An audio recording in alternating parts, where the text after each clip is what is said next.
welcome back to the Change the Culture podcast, educating on the importance of ESD empowerment self-defense. I'm Annie Orenstein, your host of the Change the Culture podcast at My Power and producer of My Power Casts. My Power is a social tech startup dedicated to reducing and preventing interpersonal violence through technology, education, and community. The My Power app is in its beta phase, available for download now on Android and iOS. This incredible app is soon to be in the hands of millions of people worldwide. In our last episode, we kicked off season 2, so let's get started. Today on the show is Toby Israel. Toby is the founder of Mujeres Fuertes Costa Rica, a holistic self-defense project creating unique empowerment retreats around the country and region. She holds a BA in anthropology from Middlebury College, Vermont, and an MA in Peace and Media Studies from the University for Peace in Costa Rica. Toby is an empowerment self-defense level 4 instructor and a communications consultant. She wrote her first book, Vagabondess, a guide to solo female travel, that was published in 2020. So Toby, thank you for being our guest on Change the Culture. Welcome. Thank you so much, Annie, for inviting me. Happy to be here. My pleasure. On today's Change the Culture episode, we are going to be speaking about the virtual premiere of the documentary Mujeres Fuertes Holistic Self-Defense that will be shown on March 18th. We will also be speaking about how empowerment self-defense can improve our relationships. And Toby will be sharing with us a valuable tool that I started to use in my day-to-day life, so you will too. So Toby, as we get started, I'm really, again, so excited to be reaching you in Costa Rica. The podcast has taken me so far to countries around the world to meet professionals on the ground, on the forefront of ESD. Tell us a little bit about yourself and your journey to discovering empowerment self-defense. Sure. So I am based in Costa Rica. I've been living here for about 5.5 years. And my journey with ESD actually dovetails with my life in Costa Rica. I moved here in 2017 for a master's program in Peace and Media Studies at the University for Peace. And coincidentally or not, a colleague from the University for Peace had graduated the year before, Ode, and she had recently trained as an ESD instructor with ESD Global. So she was living in my town outside of San Jose, and she offered a self-defense course for UPeace students, for UPeace women. I took that course. It came at a really important moment in my life where I was working a lot with this concept of boundaries and learning how to apply that in my life, in my relationships, in my work. And after finishing the course, I was invited by ESD Global to train as an instructor in New York in 2018. Mm-hmm. So I really feel like ESD found me. I hadn't gone looking for it, and I don't know that I would have found it had all of those elements not just fallen into place in the moment that they did. But they did fall into place. It did find me. And at that time, I was teaching yoga retreats. I've been a yoga teacher for a long time. And I felt like this was this missing piece in the work that I was doing. I was teaching mindfulness, I was teaching meditation, I was teaching yoga, I was teaching movement. I was writing a lot about solo female travel and sort of encouraging women to go out and live their adventure, live their dreams in the world as solo travelers. And this element of empowerment, self-defense, it was just this missing link that brought all of those pieces together and made them make sense on another level. Wow, that's incredible. So I had on not long ago on the Change the Culture podcast, Nicole Snell, who's also a solo traveler. I don't know if you travel together, if you guys go solo. We've not traveled together, but Nicole was a participant in a level 1 training that I taught in Los Angeles last year. And I follow her work and I'm a huge fan. She inspires me a lot. So wow. Yeah, I am inspired by all of you, and some of the ESD instructors are hard to follow because they're all over the world training and teaching. And so, Toby, tell me, how long have you been in Costa Rica, and how did you get to Costa Rica? I hear a little bit of an American accent. When I was doing my research for the show, I happened upon one of your blogs that says, "Don't ask me where I'm from, ask me where home is." So I'd love to hear more about that.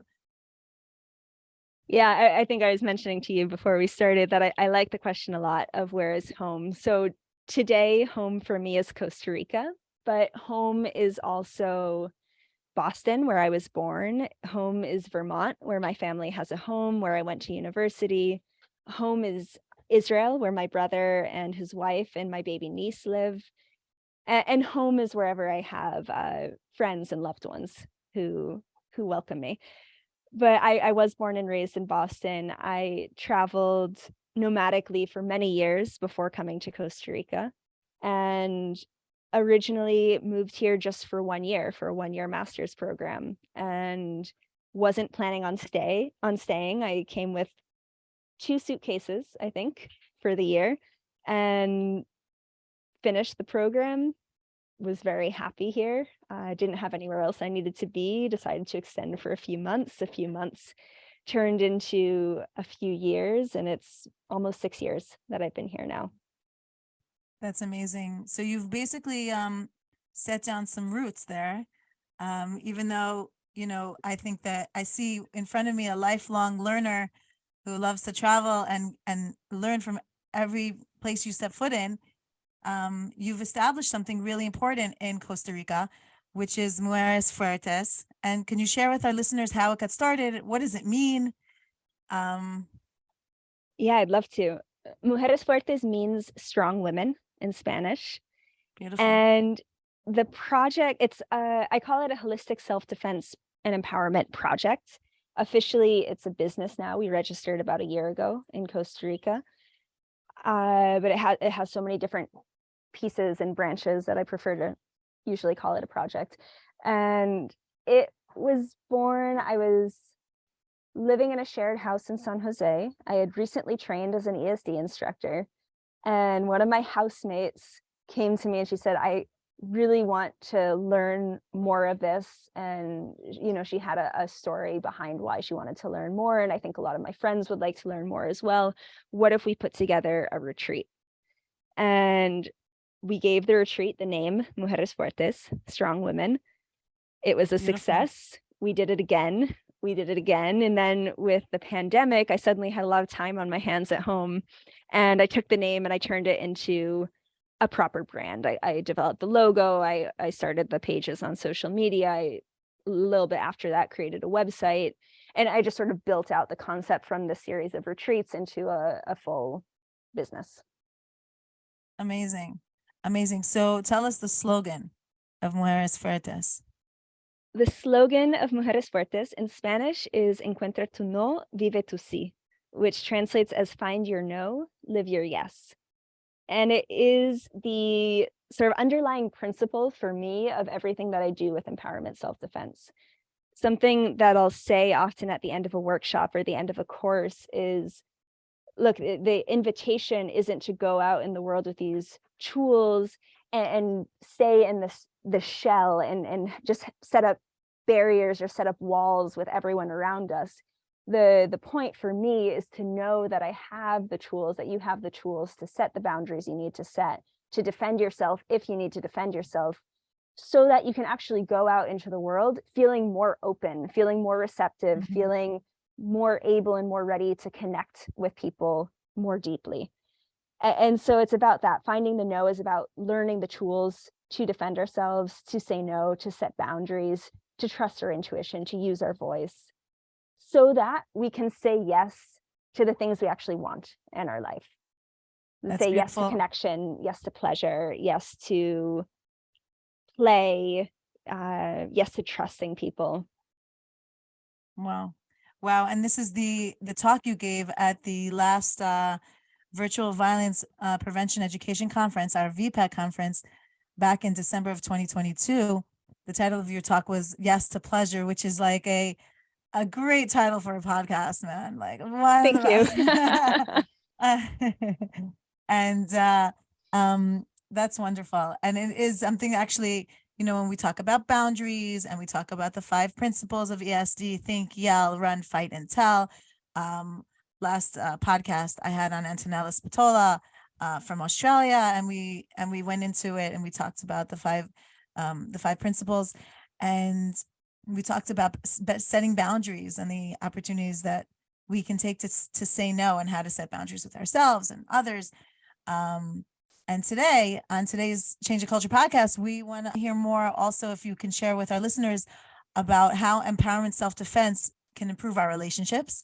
You wrote an article not so long ago in the Good Men Project called How Empowerment Self-Defense Can Improve Your Relationships. And I would love for our listeners to hear more. Sure, it's a big topic. I want to start by saying it's interesting with that article. I gave it that title because one of my goals as a writer and as an ESD instructor is to bring ESD beyond the niche of the people who already know about it and already think it's important. And I think one of the ways we can do that is by making it relevant to people's everyday lives. And so it's not, a lot of people do want self-defense training and they feel like that's valuable, but then there's also this other segment of the population who maybe they're not going to prioritize a self-defense class, but maybe they do want to improve their communication. Maybe they do want to improve their relationships at work and their family with their partner. So that title was sort of a bid to reach that bigger audience that I know is out there for ESD and the work that we do. And another thing I talk about in just about every workshop that I give on ESD is the traffic light metaphor. And it's one that a lot of ESD instructors or participants will already be familiar with. And it's a way, I present it as a way of identifying the level of risk or danger in a situation. So green represents the comfort zone, safety. It's when everything is good with a situation, a relationship, a person, a place. My body feels good, I'm relaxed, my breath is normal, my heart rate is normal, I feel open, I feel safe. Yellow is when we get into this zone of I'm no longer comfortable with this situation or this person or this place. Maybe my body is giving me some warning signs like accelerated heart rate, or something is changing my breath. Maybe I feel more tension in my body. I like to use the body cues because I think the body has a lot of wisdom and gives us a lot of warning signs before our brain actually knows what's happening. Right. So something is off, something is wrong, and I need to pay more attention. I need to be on higher alert. And then red is stop. Something is wrong here. I'm in danger. I need to apply of the 5 or several of the 5 principles of self-defense immediately to get back to safety. So maybe I need to get out of here. I need to run. Maybe I need to yell. Maybe I need to fight. Maybe I need to get support, ask for help from someone, but I am in danger right now and I need to do something to change that. And when a lot of people think about self-defense, they just think about the category that is red. Like, I'm in danger right now. Someone is attacking me, for example, and I need to fight off my attacker. What I present with this metaphor of the traffic light in workshops and in other materials in this article that you mentioned is that actually self-defense can start and does start when we're in yellow. And that's a lot of the boundary work happens in yellow. So I feel uncomfortable. I'm going to say that I feel uncomfortable and I'm going to ask for the change that I need so that I can feel safe.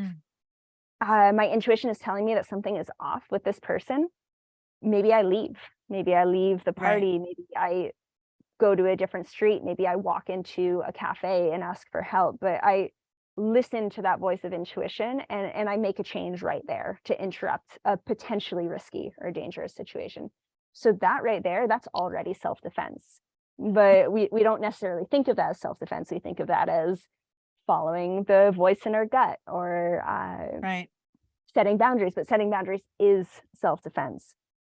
Right. And the really key piece for me that I think that I'd love to see more people talking about, that I always talk about in my workshops, that I talk about in my teacher trainings, I talk about in this article, is that actually self-defense, if we look at it as this broad spectrum, it actually starts in green. Because how am I going to identify that I'm in a yellow situation, that something is crossing a line, that something is making me uncomfortable, if I don't know where my line is? How do I know where my line is? I know that by knowing what makes me feel good, by knowing what I actually do want, by knowing what brings me joy, what brings me pleasure, what makes me feel safe. So that work of knowing what I want, knowing what makes me feel good, it can only happen when I'm in the green zone. It's very hard to do that kind of self-reflective work when I'm already activated, when I already feel unsafe, or when I'm already in danger. That, like, we've already missed the opportunity for that self-reflection if we're in yellow or red. So interesting. And that's the piece, I think, bringing it back to how can ESD improve our relationships. I think ESD opens a space within the workshop, and then it plants a seed for us to keep doing that work after a workshop or course, for that work of self-reflection of, well, what do I actually want? Where is my safe zone? Because it's not going to be the same as anyone else's. That's something very personal. Where is my line between green and yellow? That's a very complex question. And it takes, I think it's a lifetime practice to really know, where is my green, where's my yellow, because it also constantly changes. It depends on context. It depends on the day. It depends on who I'm with. It depends on where I am. Right. Absolutely. And then to tie that back to the title of my talk for VPEC, Yes to Pleasure, I think there's this piece that I'm trying to bring into my work as an ESD instructor, I think is really important, of going beyond just preventing or interrupting violence and getting into this other piece, which is really the other side of the same coin of, okay, I'm doing the work to say no to what I don't want. I'm doing the work to set boundaries with the things that make me uncomfortable or make me feel unsafe. The other side of that then is, can I also develop the skills to ask for what I do want, to express the desires and needs that I have, to embrace the things that bring me joy, that give me pleasure. And it feels a little maybe out of left field to talk about pleasure when we're talking about self-defense, but I think they're really, at the end of the day, when you go to the deeper level, I think they're two pieces of the same work that I want to do in my life, that I want my participants to do in their lives. And it ends up being this really, it's just as revolutionary an act to say yes to pleasure as it is to say no to violence. I love it. I think the nuance of it, it's an incredible way to look at things as well, because it makes me think of being in a dark room. We want to come out of, let's say, a dark room. We want to go into the light, but we're drawn to something. But how much we know we might want to leave something that's uncomfortable for ourselves, but we also want to know where we want to get to. We need to see the light at the end of the tunnel, in a sense, and have a direction of where we want to go. Or we're looking at it from the opposite way, is that we're in the light, and sometimes we're in a situation that we're comfortable, and we ask ourselves, wait, what's going on here? It got a little bit, oh, there was a cloud that went overhead, and what happened? Or what's that noise that just, that I just heard? And our ears perk up, and we ask ourselves, what's going on here? That's the title of our newsletter for My Power. So it's wonderful to know what we're, to understand what our red flags are, or to identify what things that we're uncomfortable with. We have to know what we enjoy in order to know what we don't enjoy. So I love that. I love that angle, and I appreciate what you bring to the table right now. And maybe you could share with me more about what the culture in Costa Rica is like, because the title of the podcast, change the culture. We don't want to come into any country and say, oh, I have it. I know what you should do. You and I both grew up in the States. Now I live in Israel, but we found ourselves in different countries, and the cultures are different. So what is it like? What is it like in Costa Rica? It's a really interesting question. And I want to give a shout out to my friend who's also an ESD instructor, Amy Schmidt. She wrote an article for me for the Association of ESD Professionals blog about teaching ESD cross-culturally. And I really recommend reading her insights on the topic, because there are so many layers to it. As you said, we don't want to, on the one hand, we are all about changing the culture. The name of this podcast, for me, this sort of the bigger picture social context of the work that I'm doing, it is about changing the culture. It's about moving away from these systems that are inherently violence and inherently create space for abuse to happen, and towards a culture that is rooted in consent and communication and peace and nonviolence. On the other hand, my background is in anthropology. That's what I studied. Anthropology is predicated on cultural relativism, so understanding each culture on its own terms. We don't want to come in anywhere, especially as an outsider. So I'm an outsider in Costa Rica, I'm a foreigner, and tell people, oh, you're doing it wrong. You need to do it this way. Right. And I think the ESD methodology really lends itself to changing a culture from the ground up, from the inside out, because what it does is it creates these spaces for dialogue and for critical analysis and for conversation. So I, as an instructor, and I think most ESD instructors would agree, I will just about never come in and say, this is the wrong way to do self-defense, or this is the wrong way to be safe, and this is the right way. Because there isn't a wrong way, and there are just a vast array of possibilities, of options, of tools that people can apply according to their context, their personality, and their personal agency. And because of that methodology, I think when we want to teach in a different culture, there is space in a workshop or course to have that conversation of, okay, well, what is the culture of communication in this place? And what do you think about that? And do you think there are things that we could change? Or here's a tool that you can use or not. How do you think that would work in your life? Okay, that doesn't feel like it would fit in your culture. Let's talk about it. What's an alternative? And so to use the example of Costa Rica has quite an indirect, generally speaking, quite an indirect style of communication.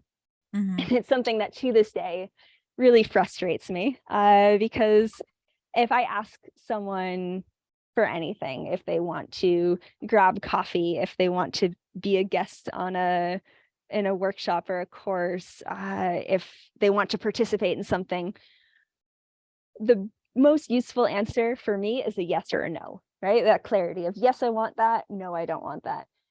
But here it's much more common to say no circuitously. So rather than saying, no, I don't want to get coffee, someone might say, oh, I've been so, yeah, let's do that. But, I've been so busy and my car broke down last week. And, I've been really sick and I still kind of have a cough, but you'll never get the no. You'll get these sort of sideways explanations that lead to a no if you're reading between the lines. And that's generally considered the polite way to say no. To just say, no, I don't want to go to that event, or no, I don't want to get coffee with you, would be considered rude culturally. Right. And so when we do in my workshops, when we work with assertive communication techniques, that is at a certain level fundamentally in conflict with the culture of communication. At the same time, I think a lot of people are looking for alternatives. Like, there are a lot of people who are frustrated with that indirect communication style and who really appreciate these tools and strategies that we have in ESD that are more direct and that are more assertive. And something I'll often say is, look, it's not that you have to say no without giving an excuse. It's not that you have to set a boundary in this way. The point is that you have the option, that you have the right to set a boundary in this way if you want to, if you feel like it's necessary, if you feel like that will make you safer. And it's just one more tool to add to your toolkit. And then it's up to you if you feel like that's a good fit for your culture, if you feel like that's a good fit for your workplace. Maybe it's not. But maybe in one situation, you'll be really glad that you practice this alternative way of communicating. Absolutely. Absolutely. So we're all learning. We're all continuous learners on how to set boundaries. And many of these boundaries are really culturally universal, in a sense. When we put up our hand and we say stop or no, we're teaching something that's really universal throughout different types of cultures around the world, but yet we have to have that sensitivity involved at play, and listening and asking questions and understanding that the different cultures work differently. Yeah. And I think there's this level, It's like this mix of humility and patience, and then also this belief in that universality of the method, of the tools, because I also believe that ESD, many of the tools we teach are really universal and really fundamental and human. And I think that real cultural change or shift has to come from the inside out, from the ground up. It never really takes root if it comes from the outside. Right. But I do see, and I've seen this in so many different places, and I see this all the time with what's going on in the sort of worldwide ESD community, that there are people taking these tools, taking this methodology and making it their own and making it relevant to their community and their cultural context. And that's the moment, I think, where it really becomes grassroots and where it really takes on sort of this culturally specific life of its own that's connected to a universal movement, but also makes sense in a specific context. It's like ESD having different dialects. Mm-hmm. Wow, Totally. amazing. So, Toby, tell us about your retreats. Like, first of all, before you get to retreats, tell us about your weekday and your classes that you offer, and also how often do you have your retreats? You've had so many of them, and they're so awesome. And I wish I could come out and partake one day. That'll be on my bucket list. So maybe share with us what your week is like and how you plan for a retreat and how long the retreats are. Sure. I have a weekday. In my other life as a communications consultant, I work online for a few different companies and clients, including the Association of ESD Professionals. So I do writing, editing, branding development, and marketing work for a lot of different Amazing. clients. And I love that work. And that takes up a lot of my time during the week. I travel quite a bit for fun, for family, for friends.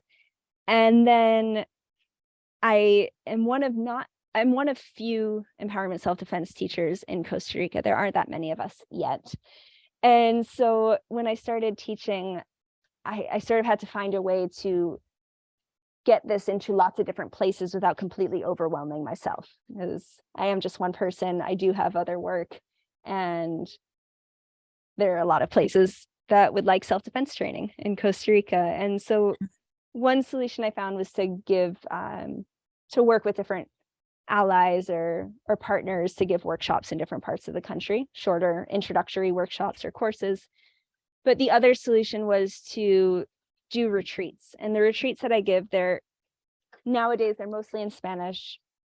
They're 2 nights and 3 days. So that's the other retreat model that's common here is mostly for tourists who are on vacation. It's a week, but most people here aren't really able to take a week off from work. So that's not an accessible option, and it's much more expensive. So basically it's a very intensive, immersive experience of 2.5, 3 days. We fit in about 10 hours of empowerment self-defense content, plus yoga classes, meditation, time to be in nature, either at the beach or in the jungle, and some other activities and food, fire circle and song circle in the evening. Beautiful. And that's my methodology of holistic self-defense sort of grew out of that retreat structure of, okay, I want to teach the empowerment self-defense, and I want to work with this concept of find your no, live your yes. I want to work with these other modalities of healing arts, of yoga and meditation, of mindfulness, of somatic awareness, building these circles of support and sharing around the fire with song with other women. Most of my retreats are just for women right now. And there's not enough time to do that if you just have, like a 10-hour weekend course or multi-week course. You just have time for the ESD content. And so the sort of solution I found is to get them far away from their regular lives for a 3-day retreat, and have more time and more space in the day to bring in this other content, these other modalities, and also to have this really sweet time in the in-between moments for people to build those connections. because that's the fifth principle of ESD, right? The tell. Tell. And tell for me is really about building these circles of support, these networks of support. And that happens within a workshop or course, but I think it happens in another way when we share a meal together, or when we sit around the fire, or when we wake up and brush our teeth next to somebody else. It's this other piece of building these relationships in a deep way. And I think it's very important, and it's a very deep, complex part of what happens with ESD. And I like to draw it out in the retreat setting and have space and time for it. Wow. Amazing. So how can people find out more about your retreats? The retreats, probably Instagram or the website, mujeresfuertes.org. And on Instagram and Facebook, it's Mujeres Fuertes Costa Rica. And we always announce events. To answer the last part of your question of how often do they happen, in the last few years, I've had 4 to 6 a year.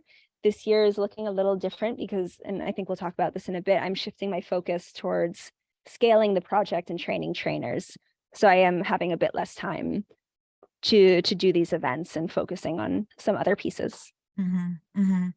Wow. Okay. So before we get to the event coming up, I know that you released your book in 2020 called Vagabondess, A Guide to Solo Female Travel. And I was hoping, yes, that you'd share it for those who are watching on YouTube. Toby showing us her book, and tell us about how long did it take you to write, and maybe you could read us an excerpt.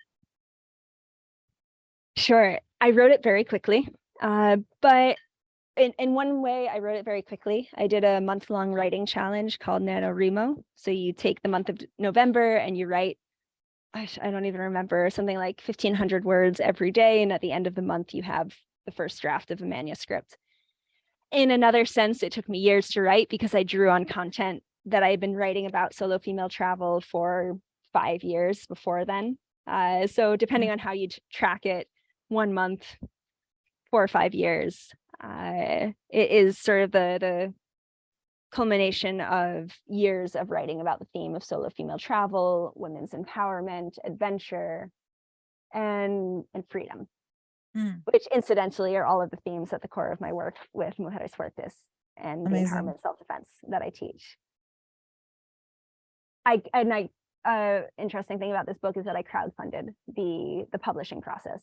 So after I had the first drafts, I put it on Kickstarter and I got people to buy their copy with a pre-sale so that I could pay for the cost of publishing. Amazing. And it's available now in Spanish. We published the translation about a year ago. Oh, amazing. And I'd be happy to read I love that excerpt.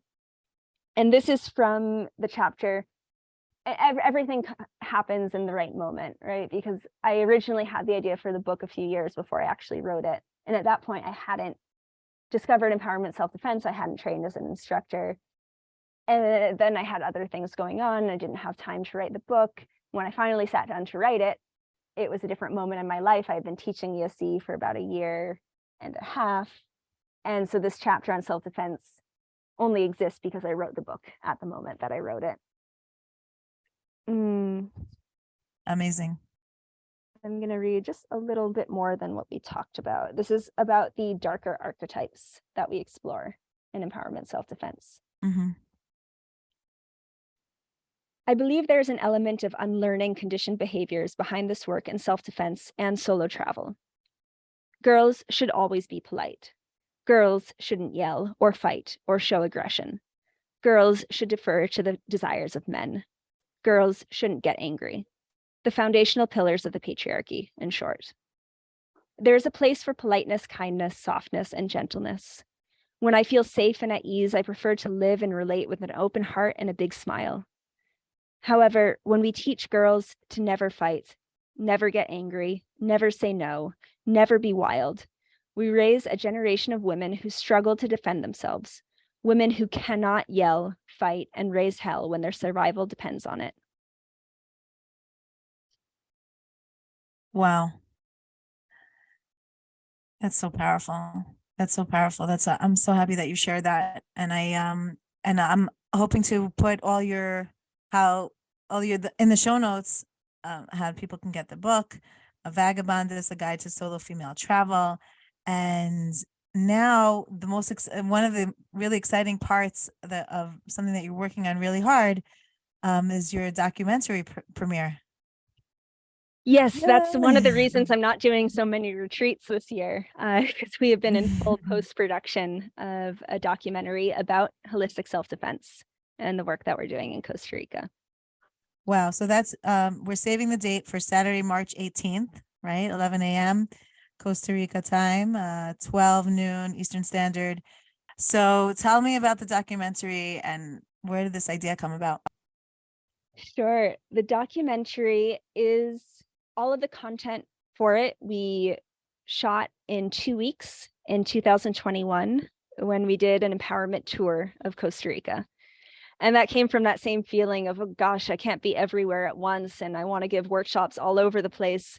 What if we get a car, get someone to give us a vehicle, I get a team together, I get people to help fund it. And what if we just go visit all of the places in the shortest amount of time possible? Ended up being exhausting and incredible at the same time. We did get someone to sponsor the transport. We got a hotel chain to sponsor the spaces for the workshops, and we got people, Wow. over 100 people to sign up for 12 different workshops in 11 different locations in Costa Rica. Amazing. And I had at that point the vision to document it and eventually make a documentary about it. So one of the 3 friends who came with me, who made up the team of the tour, is a videographer. And so she took shot footage of all of the workshops. We interviewed a lot of the participants on the tour. We interviewed the team members, myself and the 3 women who were helping teach and helping organize the tour, and a few other people involved. And so those are the characters. The main characters of the documentary are the team members and the participants in this tour. And then we finished and other things happened, and there was no funding. Post-production, as it turns out, is actually much more expensive than shooting the footage. Wow. And it took about it took a year and a half for me to say, okay, if we don't do it now, it's never going to happen. Right. Let's get funding. And we crowdfunded it. It's just a theme in my creative projects. And we got the funding that we needed, and we've been in post-production since June, July of last year, pretty much. And we're in the last final stretch, and we're premiering next month. Wow, congratulations. I can't wait to see it. Thank you. It's in English and Spanish? Both? It's in Spanish with subtitles in both Spanish and English. Perfect. Wow.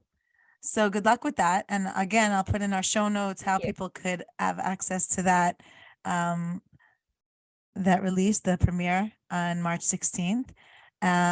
So congratulations on that work that you're putting your heart into every single day. 110%, I see. Thank you. Yeah. I have a beautiful quote. We have to end off the show in a few minutes. And I wanted to share with our listeners a beautiful quote that I found on your Facebook page.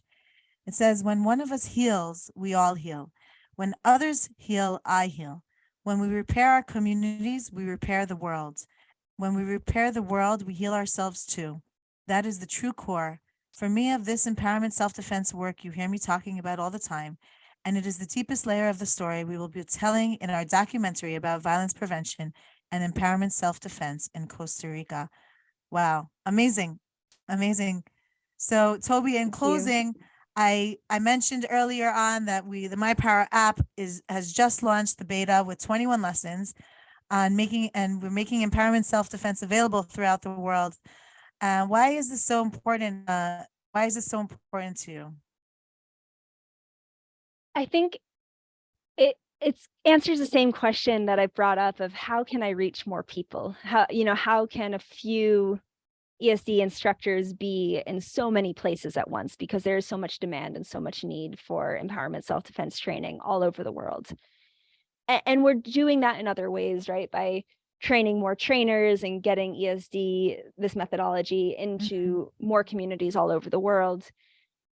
But that process is inevitably going to be slower than what we can potentially do with the technology available to us today. And so I see the My Power app as just offering this super powered solution to scaling the ESD movement. So maybe as individual instructors, we can reach hundreds or thousands, maybe millions, but an app that people can work with individually on their phones at home, that's just a whole nother level of potential scaling. And that to me is really exciting, because I think that ESD should be available to every single person in the world. And with this kind of technology, that's actually a possible outcome. Excellent. Amazing. Yes, I feel the same way. And I hope it gets to the hands of millions of users, because we really want to make the world a safer place, and not only change the culture, but create a new culture and create the world that's safe.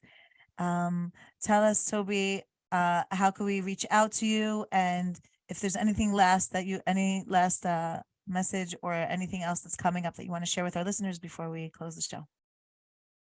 Yeah, you can reach me on Instagram, Mujeres Fuertes Costa Rica, specifically my self-defense work in Costa Rica. Toby in the World is my general profile. I share a lot of writing there as well. And Vagabondess Travel is the book's personal Instagram account. And I'm on Facebook with those same accounts, Toby in the World and Mujeres Fuertes Costa Rica. And one other thing I want to mention on the topic of scaling is that the other reason I'm not teaching a lot of retreats this year is that we're going to have our second instructor training in Costa Rica in September of this year. And so a lot of my attention and energy after the documentary is going into planning that. It is taught in Spanish. It's open to anyone. It doesn't have to be someone in Costa Rica. So if you or one of your students or someone in your network is interested in training as an empowerment self-defense instructor, I would love for you to connect them with me, and I can send them the information to apply. Amazing. Amazing. So again, thank you so much, Toby Israel from Costa Rica. I loved having you on the show. We would love to hear from our listeners of the Change the Culture podcast. You can email me at annie.orenstein@mypower.co.il. Or pop over to the Change the Culture Facebook group and share your thoughts, questions, and success stories with us. You can catch up on the last season of Change the Culture by visiting our website, mypwr.co.il/podcast, or on Spotify, YouTube, or Alexa, and most major platforms for your podcasts. We want you to be part of the conversation and part of the solution. So stay tuned for the next Change the Culture podcast. We'll be hearing from more professionals in the field of ESD around the world. Thank you. Thank you. Thank you, Annie. Thank you so much.